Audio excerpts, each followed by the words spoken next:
नमस्ते। बातचीत के हमारे इस खास कार्यक्रम में आप सबका स्वागत। जैसा आप देख रहे हैं, अखिल सर हमारे साथ मौजूद हैं। बहुत स्वागत सर। सर, इस समय राहुल गांधी के खुलासे के बाद भाजपा और चुनाव आयोग में बेचैनी दिखाई दे रही है। चुनाव आयोग जो है वो अपनी तैयारियां जो भी कर रहा हो, लेकिन ये तय है कि राहुल गांधी ने जो चैलेंज किया है उनमें से किसी चैलेंज को लेते हुए फिलहाल नहीं दिख रहा है। और इतना ही नहीं है, कर्नाटक में शायद कुछ बड़ी तैयारी भी हो रही है कार्रवाई की। अब वो कार्रवाई क्या होगी, कैसे होगी, ये तो समय बताएगा। लेकिन इधर दूसरी तरफ भाजपा में जिस तरीके की बौखलाहट दिख रही है और भाजपा के नेताओं की तरफ से जो बयानबाजी दिख रही है कि राहुल गांधी झूठ बोल रहे हैं, उनको चुनाव आयोग पे को बदनाम करना है, भरोसा नहीं है, इत्यादि इत्यादि, और उसमें सब लोग शामिल है, प्रधानमंत्री से लेकर के और भाजपा के सारे नेता उसमें लग गए हैं। सर, ये कैसे क्लियर हो कि राहुल गांधी झूठ बोल रहे हैं, चुनाव आयोग झूठ बोल रहा है, देश के प्रधानमंत्री झूठ बोल रहे हैं, गृह मंत्री झूठ बोल रहे हैं? कैसे कैसे जो है जनता इसको किस तरीके से समझे, किस रूप में ले? राहुल के दावों की सच्चाई कितनी सच्चाई माने अमित शाह के कहने की, मोदी जी के कहने की? जय संविधान। देख राम प्रकाश जी, मान लीजिए कुछ लोग कहें कि स्वामी जी के पास इंजीनियरिंग की डिग्री नहीं है, मान लीजिए। अच्छा, मैं कहूं कि मेरे पास डिग्री है, कहेंगे आप झूठ बोल रहे हैं। मैं कहूं नहीं, आप झूठ बोल रहे हैं। भाई, झूठ बोल रहे हैं सच बोल रहे हैं, इसका तो बिल्कुल सर्टिफिकेट में अपना मार्कशीट और सर्टिफिकेट रख दूंगा सबके सामने। और यूनिवर्सिटी से आप कांटेक्ट कर लीजिए और मेरे सीनियर जूनियर से बात कर लीजिए, पता चल जाएगा मैं स्टूडेंट हूं कि नहीं। भाई, अगर राहुल गांधी कह रहे हैं कि वहां पे एक पार्लियामेंट्री कॉन्स्टिट्यूएंसी के अंदर इस प्रकार की हेराफेरी हुई, चुनाव आयोग कह रहा है कि नहीं हुई, तो राहुल गांधी भी या तो एफिडेविट न दें और ज्ञानेश कुमार गुप्ता भी न दें, या दोनों जने एफिडेविट दे दें कोर्ट के अंदर कि हम सच बोल रहे हैं। ज्ञानेश कुमार गुप्ता ये कहते हैं कोर्ट में एफिडेविट लेके कि एक भी वोट की हेराफेरी नहीं हुई है, ये कह रहे हैं 1,06,000 वोट की हेराफेरी हुई है। राहुल गांधी कहें कि 1,06,000 वोट की हेराफेरी हुई, दोनों दे दें। उसके बाद एक सुप्रीम कोर्ट की अध्यक्षता में एक जांच हो जाए, और अगर ये बात सच निकले कि उस मकान के अंदर जिसमें कहा गया कि 80 लोग रहते हैं, वहां पे किराएदार रहता है जो कि वेस्ट बंगाल का रहने वाला है और किराएदार है, और का मालिक जो है वो भारतीय जनता पार्टी का कार्यकर्ता है, और वो एक कहता है कि यहाँ पे तो ऐसा कुछ नहीं पाया गया। अच्छा, इसके बाद अगर राहुल गांधी ये दस्तावेज पेश करते हैं, ये प्रूफ पेश करते हैं, एक एक आदमी के 4-4 जगह वोटर आईडी कार्ड बने हुए हैं, एक आदमी के उत्तर प्रदेश में बने हुए हैं, महाराष्ट्र में भी बने हुए हैं, बेंगलोर में भी बने हुए हैं।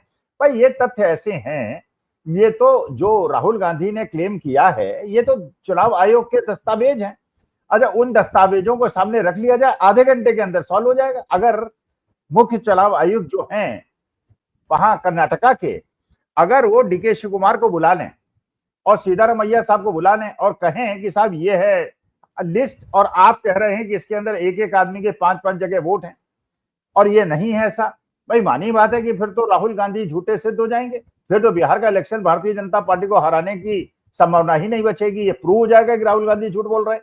लेकिन अगर वहां पे सीतारमैया और डीके शिव कुमार सारे कागज पेश कर दें और ये कहें कि साहब देखिए आपकी ये लिस्ट है और ये 4-4, 5-5 डुप्लीकेशन हैं, तो अच्छा, एक सुप्रीम कोर्ट का और जजमेंट हुआ है, आपको पता होगा, ये 2 जजेस की एक पीठ ने ये निर्णय लिया है।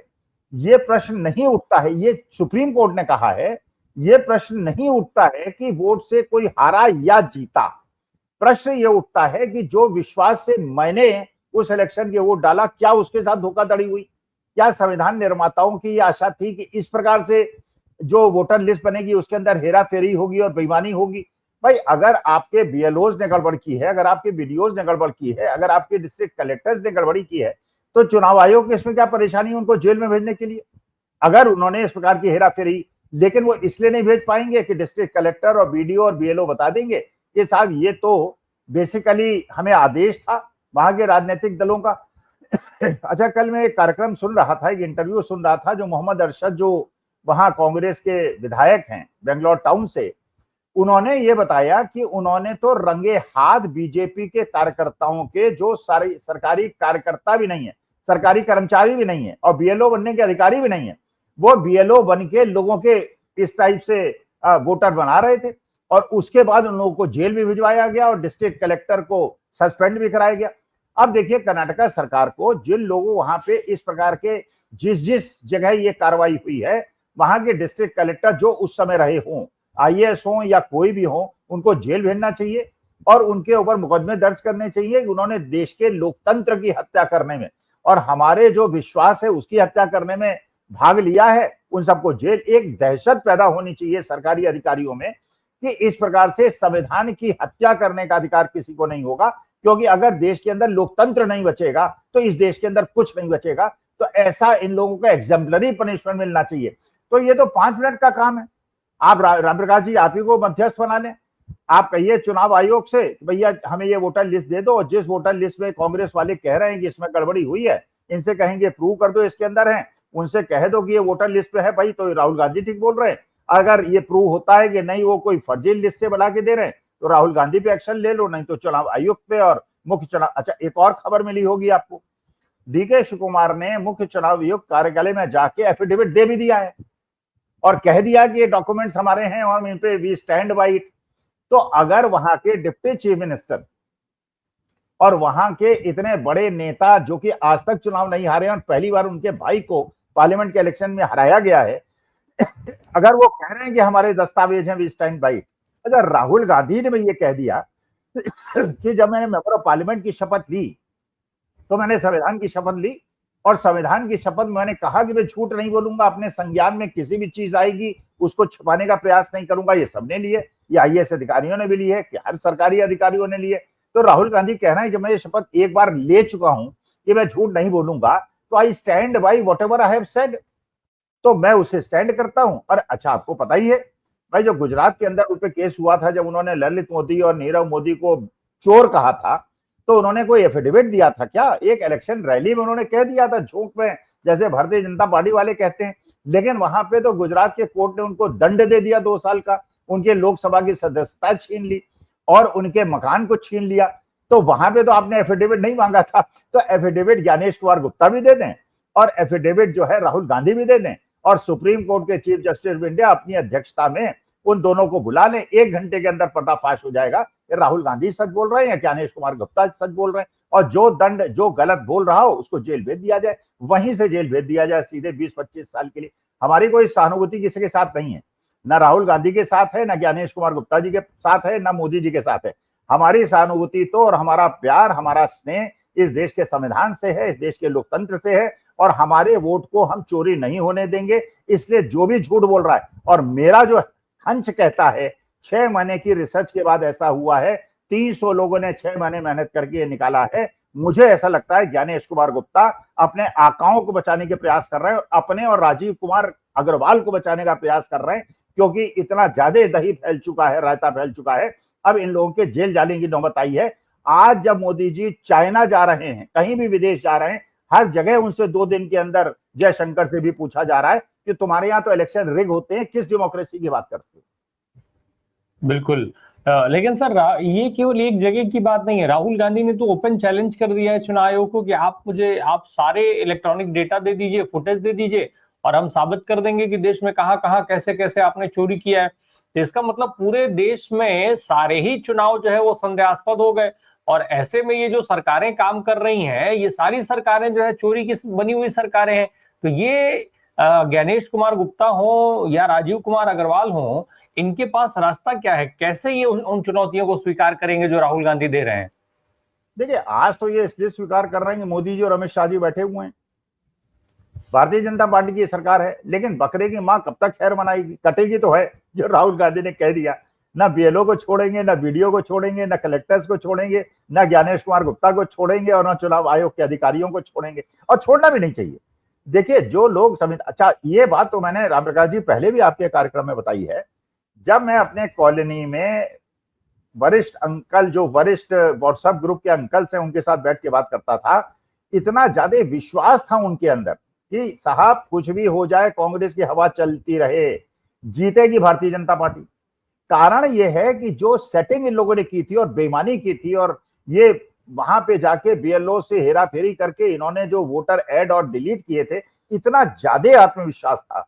जो लोग, भाई हरियाणा के अंदर, गांव के अंदर इन लोगों के जो कैंडिडेट्स थे उनको घुसने के अंदर नहीं दिया जा रहा था। ये हो रहा था कि इनकी मीटिंग खाली हो रही थी और कांग्रेस के लाखों की भीड़ थी, जो 1977 में हुआ था। इसके बावजूद भारतीय जनता पार्टी जीती। तो देखिए, ज्ञानेश कुमार गुप्ता जी के साथ मुश्किल ये हो गई है अब ये उन्हें पता चल रहा है कि या तो वो बचेंगे नहीं तो जेल जाएंगे। अच्छा वही नहीं, गोदी मीडिया को भी लग रहा है, भारतीय जनता पार्टी के नेताओं को भी लग रहा है, क्योंकि अब जो रिस्क है वो बहुत ज्यादा हो गई है। Risk reward ratio has gone up substantially for everybody now. अगर ये लोग बच गए इस बेईमानी से तो ये इंडिया गठबंधन वालों को जेल भेज देंगे, और अगर इसमें फंस गए तो बीजेपी वाले और चुनाव आयुक्त जो है वो जेलों में चले जाएंगे। तो either has to go to jail. तो स्टेक्स इतने ज्यादा हाई हो गए हैं कि अब जो है राहुल गांधी भी कदम पीछे नहीं खींच सकते, क्योंकि जो तेजस्वी यादव ने कहा कि बिहार का इलेक्शन लड़ने से फायदा क्या जब बेईमानी होगी। अरे आपने लाखों वोट हटा दिए, लोगों के नाम काट दिए, मरे हुए लोगों का नाम जोड़ दिया, जिंदा लोगों को मरा बता दिया। ये बताने को चुनाव आयोग बिहार के अंदर नहीं तैयार है कि किनके नाम काटे, फिर कहते हैं कोई कंप्लेंट नहीं आई। अरे यार जब तुम बताओगे किसका नाम कटा, मुझे क्या पता मेरा नाम है कि नहीं। अगर बिहार का मैं मान नागरिक होता, मुझे क्या पता मेरा नाम कटा है नहीं। अरे मैं जब वोट डालने जाऊंगा आप कह देंगे नाम कट गया। अरे आज मुझे आप बता दो कि मेरा नाम कट गया, मैं ऐसी की तैसी कर दूंगा, जनता ऐसी की तैसी कर देगी, कंप्लेंट पे कंप्लेंट करेगी, लेकिन बताते ही नहीं। अब मैं जैसे पहले ही एक केस आया, मेरा क्लास फेलो था एक आईएएस अधिकारी व्यास जी, पहले उसने फेसबुक में पोस्ट डाल दी कि उसका नाम कट गया, उसकी वाइफ का नाम कट गया। बाद में वो जब उसने डिस्ट्रिक्ट कलेक्टर ने कहा वीडियो से कि उनसे बात करो, वीडियो ने कहा साहब आपका यहाँ नहीं वहां नाम है।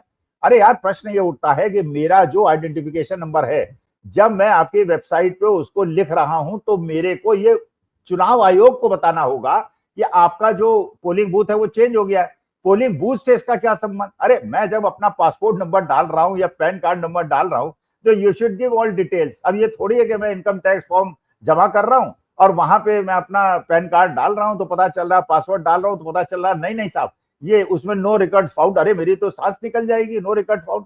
मैंने तो कितना हजार लाख रुपए जो है इनकम टैक्स दे दिया, और उसके बाद कहेंगे नहीं नहीं साहब यहाँ नहीं वहां है। अरे अच्छा वही तेजस्वी यादव के साथ हो रहा है। अरे तेजस्वी यादव का 1 अगस्त को जो नया वोटर आईडी आपने बना दिया चुनाव आयोग ने, बीएलओ कह रहा है 1 अगस्त को दूसरा वोटर आईडी कार्ड बनाया है।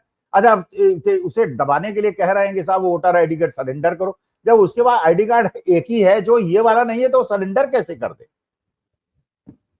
जब सरेंडर सरेंडर का शब्द तो सर वैसे भी कहीं और चिपका हुआ है, और वो सरेंडर पे मुझे लगता है कॉपीराइट होता चला जा रहा है, एक के बाद एक लगातार कई मुद्दे इस तरीके के दिख रहे हैं।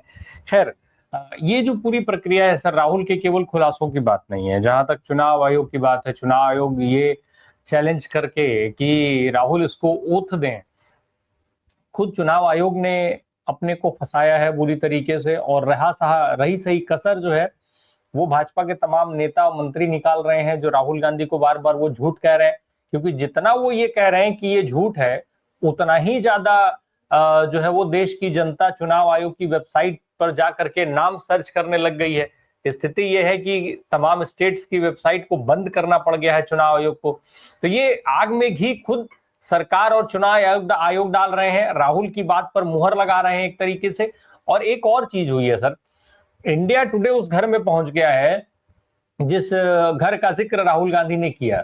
तो अब तो एक तरीके से भाई इलेक्ट्रॉनिक टीवी मीडिया ने, जिसको मोदी जी के अधिकार में कहा जाता है, वो भी मुहर लगा रही है कि हाँ ये फर्जी वाड़ा यहाँ पर हुआ और राहुल जो कह रहे थे वो सारे दावे सही थे।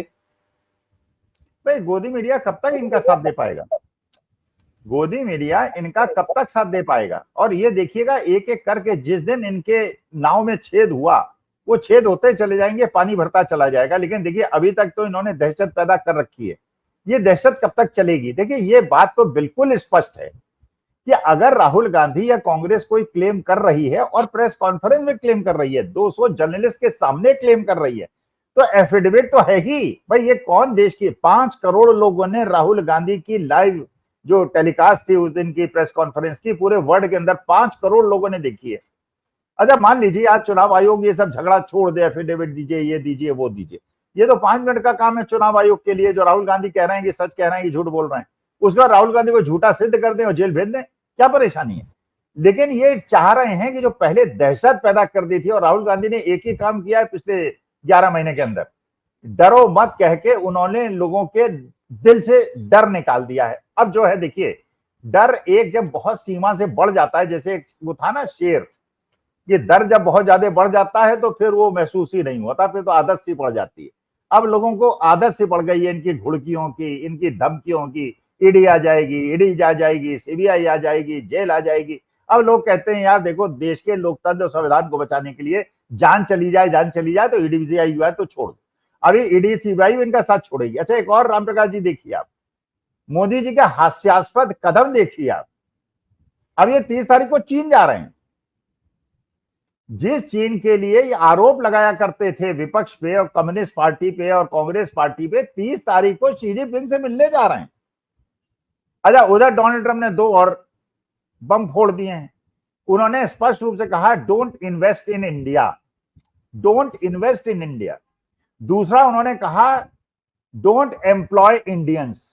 अब बताइए, डोनाल्ड ट्रंप जिनके लिए आप कहते थे मेरा फ्रेंड डोनाल्ड, वो आदमी कह रहा है कि इंडियंस को नौकरी मत दो और इंडिया में इन्वेस्ट मत करो। सबसे ज्यादा टैरिफ इसलिए लगा दिया कि अगर कोई विदेशी निवेशक भारतवर्ष के अंदर इंडस्ट्री लगाना चाहे तो न लगाए, क्योंकि अगर भारतवर्ष में लगाएगा तो एक्सपोर्ट मुश्किल हो जाएगा। वो ताइवान में लगाएगा, वियतनाम में लगाएगा, साउथ कोरिया में लगाएगा, बांग्लादेश में लगाएगा, पाकिस्तान में लगाएगा। तो अमेरिका डैमेज कर रहा है, जिसको आप दोस्त कहते थे। अब शी जिनपिंग क्या चले जाएंगे, फिर थोड़ी देर बाद कहेंगे नहीं शी जिनपिंग नहीं यार, हम पाकिस्तान चले जाते हैं बिरयानी खाने, फिर वहां से बांग्लादेश चले जाएंगे। देखिए, सबसे बड़ा कारण जो है आज दुर्दशा का, इन्होंने शेख हसीना को अपने देश में जो बिठा रखा है, जिसको विश्व में समझदारी में लोगों ने किसी ने अपने घर में नहीं बिठाया। ये मोदी ने इसलिए बिठा दिया कि अडानी का मामला खुल जाता, अगर शेख हसीना जेल चली जाती तो वहां का कोर्ट उनसे उगलवा लेता। किस प्रकार से पैसे खा के और ले दे के मोदी जी ने वो पावर प्रोजेक्ट लगवाया था गोड्डा का, और उसके अंदर उसको export oriented 100% special economic zone करा के अडानी जी का लाखों करोड़ों का फायदा, सारे पोल खुल जाती। इसलिए डोनाल्ड ट्रंप भी इनके खिलाफ है, पुतिन भी इनको लिफ्ट नहीं दे रहा है। अब कह रहे हैं पुतिन से तेल खरीदेंगे, सरकारी कंपनियों ने तेल खरीदना बंद कर दिया है। अंबानी अडानी का फायदा केवल हो रहा है। अब ये इतनी बड़ी रिस्क केवल अडानी अंबानी को बचाने के लिए अमेरिका से भी दुश्मनी ले रहे हैं। और ये तो कोई मूर्ख ही सोच सकता है रामप्रकाश जी कि चीन आपका साथ देगा। अरे चीन जो है इतना दुष्ट राष्ट्र है, और आप 30 तारीख को उसके यहाँ जा रहे हैं। फिर यहाँ पे इनके भक्त ये जस्टिफाई करेंगे कि चीन से आयात करने के बड़े फायदे हैं और अमेरिका से आयात करने के बड़े नुकसान है। तो अब देखिए, मूर्खता की पराकाष्ठा हो रही है। और ये चुनाव आयोग जो है इतना उलझता चला जा रहा है, भंवर जाल में फंसता चला जा रहा है। अब इसके निकलने की, बचने की कोई संभावना नहीं। तो नार्को टेस्ट से बच जाएंगे? नहीं, देखिए, नार्को टेस्ट मेरे हिसाब से तो, देखिए मैं तो कह रहा हूं 5 आदमी का नार्को टेस्ट करा लीजिए, कोई पैसा खर्च करने की आवश्यकता नहीं है, सब पर्दाफाश हो जाएगा। एक हमारे देश के यशस्वी प्रधानमंत्री मोदी जी का नार्को टेस्ट हो जाए, लेकिन ये नार्को टेस्ट भारतवर्ष के अंदर ना हो, इंटरनेशनल एक्सपर्ट्स, वरना ये अपने ही एक्सपर्ट बिठा के और कुछ भी बुलवा देंगे, लाठी बाटी मार मूर के, वो संघ वाले आ जाएंगे, पीट पाट के कुछ और कहलवा देंगे। एक मोदी जी का हो जाए, एक अमित शाह जी का हो जाए, एक राजीव कुमार अग्रवाल जी का हो जाए, ज्ञानेश कुमार गुप्ता जी का हो जाए, एक राहुल गांधी का हो जाए। ये 5 लोगों का इंटरनेशनल कमेटी और एक्सपर्ट्स, जिनकी विश्वसनीयता संदिग्ध न हो, वो लोग आके नार्को टेस्ट कर दें और पूरा वर्ल्ड देखे। देखिए, वर्ल्ड ये समझ गया है, पूरा विश्व ये समझ गया है कि मोदी जी के साथ मित्रता जो है वो बहुत ज्यादा खतरनाक है। इनको खुद ही नहीं पता ये कर क्या रहे हैं। फ्री ट्रेड एग्रीमेंट यूके से कर रहे हैं, अब वो कह रहे हैं कि साहब फ्री ट्रेड एग्रीमेंट अमेरिका से कर लो। अरे अमेरिका से यूके की तरह कर लोगे, तुम्हारे देश का किसान और यहाँ का दुग्ध उत्पादक और फल उत्पादक भूखे मर जाएगा। लेकिन अब मुश्किल क्या हो गई है, अब ऐसे ही तो को देखिए, वो अमेरिका ऐसे ही तो इनका दुश्मन नहीं हुआ, कुछ ना कुछ कारण तो रहा होगा। भाई आपने उनको इतना जाके 7.5 कैरेट का हीरा भेंट किया, 11-12 बार चले गए, 7 बार चीन घूम आए, पाकिस्तान हुआ है, पता नहीं कहां कहां फोटो खिंचा ली, सबके साथ झप्पी लग लिए। ये तो आपकी विदेश नीति है। तो हम तो देखिए देश के लोकतंत्र और संविधान के साथ हैं, हम राजनीतिक लोग नहीं, और भारत माता के साथ हैं और देश के गरीबों के साथ हैं। देश के गरीबों का वोट का अधिकार नहीं छीनना चाहिए। उसके लिए जिसको भी दंड देना पड़े, जिसको भी फांसी चढ़ाना पड़े पढ़ा दो, लेकिन इस देश के लोकतंत्र को हम मरने नहीं देंगे। तो ये ये सब सारे खुलासे हुए हैं, एक के बाद एक राहुल गांधी ने जितने भी खुलासे किए, और अब जो लोगों की एक बार फिर लोग कह रहे हैं कि भाई सुप्रीम कोर्ट को इस पे सुमोटो लेना चाहिए। क्या आज की सुप्रीम कोर्ट से ये सारी उम्मीद की जाए तो सुप्रीम कोर्ट ऐसे मामलों में सुमोटो लेगा, ऐसे मामलों में जो है वो कोई फैसला दे पाएगा? एसआईआर का मामला आज तक पेंडिंग है। नहीं देखिए, एक निर्णय तो 2 सदस्यीय बेंच ने ले लिया, जिसके बाबत मैंने आपको संदर्भ लिया। उन्होंने ये कहा कि सवाल ये, जैसे आजकल एक वो हर्षवर्धन त्रिपाठी हैं, आरएसएस के कार्यकर्ता हैं, और वो बिना बात ऐसी मूर्खतापूर्ण बातें करते हैं। उन्होंने कह रहे हैं डिबेट के अंदर कि साहब क्या गारंटी, संजय कुमार सीएसडीएस के न्यूज 24 में कह रहे हैं, वो कह रहे हैं क्या गारंटी है कि जब ये जो वोट पड़े ये फर्जी, ये इन्होंने कांग्रेस को वोट दिया या बीजेपी को वोट दिया, और कौन जीता क्या, इससे कैसे पता चल सकता है। अतः ये भी कहलवा दिया इन्होंने, जो रेड्डी करके आदमी है, जिसके एक कमरे के मकान में 80 लोगों को बताया गया, उससे ये कहलवा दिया कि वो कांग्रेस का कार्यकर्ता है। अरे यार, तुम कांग्रेस के कार्यकर्ता हो या बीजेपी के कार्यकर्ता हो, इससे मतलब ही नहीं है। इन लोगों ने किसको वोट दिया इससे भी मतलब नहीं है। हमें इस बात से भी मतलब नहीं है कि जिन सीटों पे अगर कांग्रेस भी जीती है, लेकिन ये वोटर लिस्ट ने तो कांग्रेस ने बनाई है ना, भारतीय जनता पार्टी ने बनाई है। ये बनाई है चुनाव आयोग के अधिकारियों ने, जो कि चुनाव आयोग के अधिकारी इनके अंतर्गत काम कर रहे थे। तो अगर हमारे देश के चुनाव ही फर्जी हो रहे हैं तो सरकार भी फर्जी है, उसके लिए गए निर्णय भी फर्जी है। कांग्रेस जीती या बीजेपी जीती, इससे हमें कोई मतलब नहीं। हमारे देश को अगर रिग किया गया है, इलेक्शन को रिग किया गया है और फर्जीवाड़ा किया गया है, इलेक्शन को नल एंड वॉइड डिक्लेयर किया जाए और दोबारा चुनाव कराया जाए, सुप्रीम कोर्ट की निगरानी में कराई जाए, और ये चुनाव आयोग को बर्खास्त किया जाए, और अगर ये दोषी हैं तो उनको जेल भेजा जाए। तो सुप्रीम कोर्ट के पिछले कुछ फैसले देखे जाएं सर, जैसे महाराष्ट्र में मुझे लगता है देश को सबको याद होगा कि कैसे खुद फैसला दिया गया सुप्रीम कोर्ट से कि ये जो सरकार है वो गलत तरीके से बनी, लेकिन सरकार चलती रहेगी। तो अब उसी तरीके से भाई सुप्रीम कोर्ट ये भी तो सवाल कर सकता है कि चलो ठीक है, चाहे चोरी से बने चाहे जैसे बने, लेकिन आज मोदी जी जो है वो देश की अर्थव्यवस्था को 10वें 11वें नंबर से जो है वो 5वें नंबर पर ले आए हैं और अब तीसरे नंबर पर लाने की बात कर रहे हैं। और पहलगाम में 26 निर्दोष नागरिक मार दिए जाते हैं, तो उसके बाद जो है ऑपरेशन सिंदूर करके और सेना को मुहाने तक ले जाकर के सीज फायर करा लेते हैं। तो जब इस तरीके की बड़ी बड़ी उपलब्धियां हैं तो फिर ये सब मायने कहाँ रखता है कि सरकार चोरी से बनी कि कैसे बनी। भाई मोदी जी प्रधानमंत्री बने, भाजपा के संसदीय दल ने उनको नहीं चुना, लेकिन वो प्रधानमंत्री हैं। देखिए, समय बदलता है। उस समय सुप्रीम कोर्ट की जो मानसिकता रही होगी और आज जो सुप्रीम कोर्ट की मानसिकता है उसमें अंतर है। आज राहुल गांधी का जो रूप है वो उस समय नहीं था। Rahul Gandhi was not aggressive. अब राहुल गांधी क्या चेतावनी दे रहे हैं, उस समय वो कहते थे डरो मत, अब क्या कह रहे हैं, अब वो कह रहे हैं मैं किसी को नहीं छोड़ूंगा। इसका माने उनकी रिसर्च जो है पक्की है, पुख्ता है। अच्छा, ये भी बात बिल्कुल पक्की है कि उनको पता है कि अब वो सत्ता में आने वाले हैं और ये सरकार पलटने वाली है।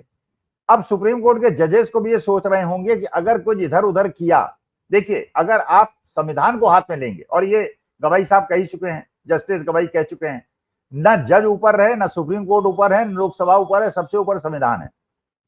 तो समय बदल रहा है और ये समय में करवटें बदल रहे हैं लोग। तो राजीव कुमार और ज्ञानेश कुमार गुप्ता भी आज ये सोच रहे हैं कि अब ये जो जिस प्रकार से पलटी खा रहे हैं, अच्छा देखिए अंत में जो आखिरी निर्णय होगा वो तो जनता के दरबार में होगा, अब इलेक्शन में नहीं होगा, क्योंकि इलेक्शन तो रिग हो चुका है।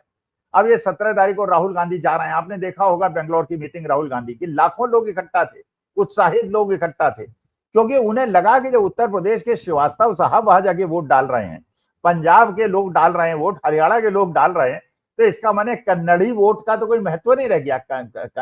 जो कन्नगड़ी लोग हैं और तमिल लोग हैं और मलयाली लोग हैं, उनके वोट उत्तर प्रदेश और बिहार वाले जाके मैनिपुलेट कर लेंगे और उत्तर प्रदेश बिहार के अंदर डिलिमिटेशन से 22 सीट बढ़ जाएंगी।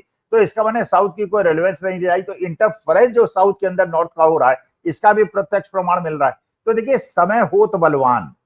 अब ये सुप्रीम कोर्ट के जजेस महाभिमान को भी पता है कि अब वो समय नहीं है जो 6 महीने पहले था। तो आज के तारीख में सरकार के किसी भी गलत निर्णय को बचाना जैसे 6 महीने पहले संभव था, अब नहीं है। बिल्कुल, आज राहुल गांधी, और राहुल गांधी ही नहीं, पूरा विपक्ष इंडिया गठबंधन जो है बेहद आक्रामक रूप में दिख रहा है। ऑपरेशन सिंदूर पर चर्चा के दौरान या ऑपरेशन पहलगाम पर चर्चा के दौरान जिस तरीके से मोदी जी ने डेलीगेशन में विपक्ष के सांसदों को भेज करके जो खेल खेला था, वो दांव कितना उल्टा पड़ा ये सबने देखा। तो वो आक्रामकता जिस तरीके से दिन पर दिन बढ़ती जा रही है विपक्ष की, उससे सरकार और भाजपा हिले हुए हैं, ये तो दिख रहा है। चुनाव आयोग को भी हिला दिया राहुल गांधी ने, ये भी दिखने लगा है। लेकिन जनता का मन मस्तिष्क कब हिलेगा, जो वो 30% भक्त है, क्योंकि अब तो इंडिया टुडे की भी रिपोर्ट कह रही है कि हाँ, राहुल गांधी ने जो बात कही है वो बिल्कुल सही है। और इंडिया टुडे पे भी आरोप वही लगता है भाई, मोदी जी के खेमे का चैनल होने के। ऐसे में मुझे लगता है कि वो शायद भक्तों की भी आंखें खुले, और भक्तों की आंखें अगर खुली तो फिर तो बाकी जो कुछ होगा वो सभी समझ सकते हैं। बहुत बहुत धन्यवाद सर हमसे बात नहीं करने नहीं के लिए। नहीं नहीं रामप्रकाश जी, देखिए भक्तों को तो हम संभाल लेंगे, राहुल गांधी तो चुनाव आयोग को संभाल ले। राहुल गांधी गणेश कुमार गुप्ता जी को संभाले, और जनता करे क्या भाई? अगर चुनाव आयोग जो है रिग करा रहा है, इलेक्शन फर्जीवाड़ा करा रहा है, तो जनता बेचारी क्या करे? भक्त 20% नहीं है।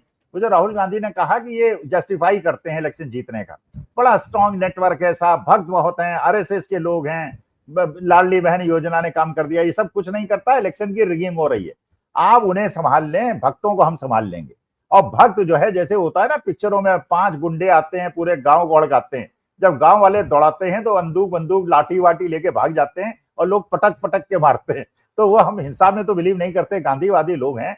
लेकिन आज के दायरे में राहुल गांधी से केवल निवेदन ये है, अब आगे पीछे मत छोड़िए, इस देश के लोकतंत्र और संविधान को बचाने के लिए अपने प्राण, हम लोग भी प्राण देने के लिए, न्यौछावर करने के लिए तैयार हैं। भारत माता के लिए we can go to any extent. जी बहुत बहुत धन्यवाद सर हमसे बात करने के लिए। Thank you so much.